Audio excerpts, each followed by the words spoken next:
Chapter 79, A Terrible Start. Nothing, I just heard the noise outside and I guessed. Su Cheng laughed and he immediately sunk into silence. Why is your nose bleeding?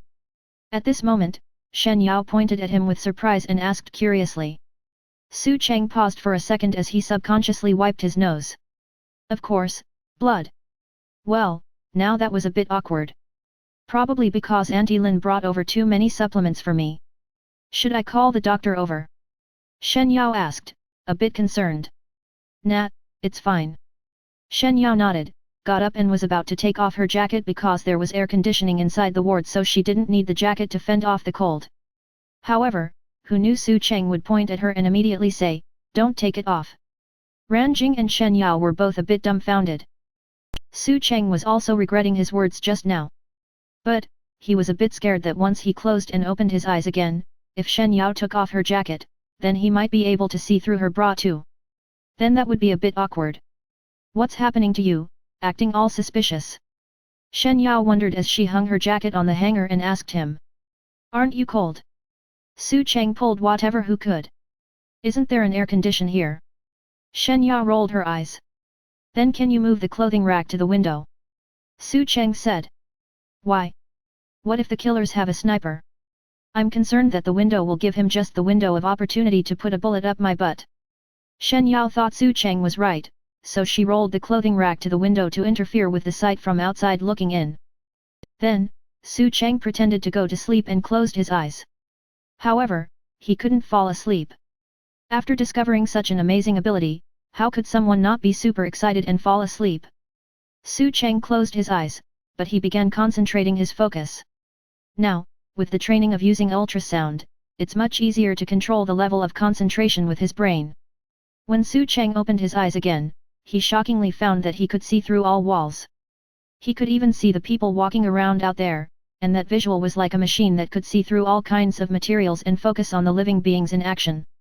The rats in the corners, the people walking in the hallways, the family members anxiously waiting outside the emergency room, the healthcare workers changing shift, as well as the crowd walking up and down the stairs. As long as they were living creatures, he seemed to be able to see them all, and other non-living objects were simply close to transparency in his eyes. Su Cheng was curious as to why this was happening. Could it be that I can directly see what my ultrasonic waves detect? Su Cheng was quite shocked. Indeed, the ultrasonic waves that he sent out will send feedback to his brain and then the information will be relayed to his eyes, so when he opens his eyes, he can ignore non-living objects and lock onto the people that were moving around. What shocked Su Cheng even more was that when his visual field had so many people appearing at once, his brain didn't start hurting from sensory overload, and he could even see and hear those people clearly, as if he was right there next to them. His brain or eyes weren't exhausted at all. He turned to the left side of the hospital, and then to the right side, and then looked down. He could even see the people paying at the reception and those walking in and out of the entrance. Holy crap, this pair of eyes is overpowered. Su Cheng lifted his head and looked towards the ceiling, wanting to see if he could see the starry sky above. However, just when he leaned against the headboard and was about to enjoy the view, he saw a guy on the roof. Su Cheng saw that this guy was in the middle of changing into a hospital uniform, with a gun tied to his ankle. Su Cheng subconsciously said, "Here they come." Ran Jing and Shen Yao asked him, "What are you talking about?" I said, "The killers are here." Su Cheng blinked twice and withdrew his X-ray eyes, saying determinedly to Ran Jing, "Send your people to the roof. There's a man about 30 years old in a hospital uniform with the badge number L028. Tell your men that he has a gun holstered around his ankle. There are calluses on his fingers, so he's a professional."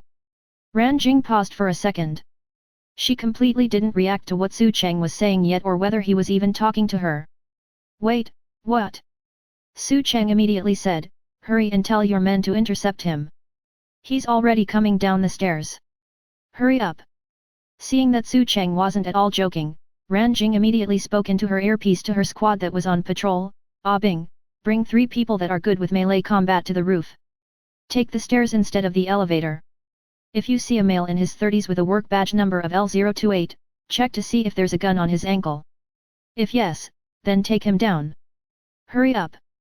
Hearing her command, Ah Bing brought 3 guys and immediately ran towards the stairway. When they were about to arrive on the roof, they saw a man in uniform, coming down. When that man saw these 4 guys, he clearly hesitated for a second. But, he still appeared very calm.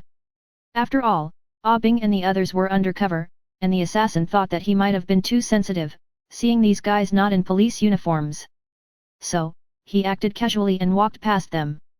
Ah Bing took notice of his badge number when they walked past each other. It was exactly the same number as Captain Ran said. Wait a minute. Ah Bing and the others turned around and halted the killer. With his back against them, the killer paused, and his hand slowly curled into a fist. However, he still turned around calmly and said nonchalantly, "Can I help you?" A criminal police officer took out his badge and said, "Police. Can you let us do a simple body search?" The killer's eyes narrowed. Detecting that change in micro-expression, Ah Bing instinctively pulled out his gun and was ready any minute. Seeing the police with their gun out, the killer knew he couldn't take them head-on and could only try to win them with wit. "What gives you the right to search my body? What law did I break? I don't think the police can just search people whenever they feel like it, right? Besides, you are not even in uniform, how do I know if you are actually police officers or not?" Ah Bing remembered that Captain Ran said the gun was on his ankle. He walked over and said, "It's fine, we won't search you then." The killer let out a sigh of relief, but who knew Ah Bing would suddenly kick him in the leg. Ah Bing immediately felt something hard and pointed the gun at the killer's head, reminding him to not act rashly. "What's on his ankle?"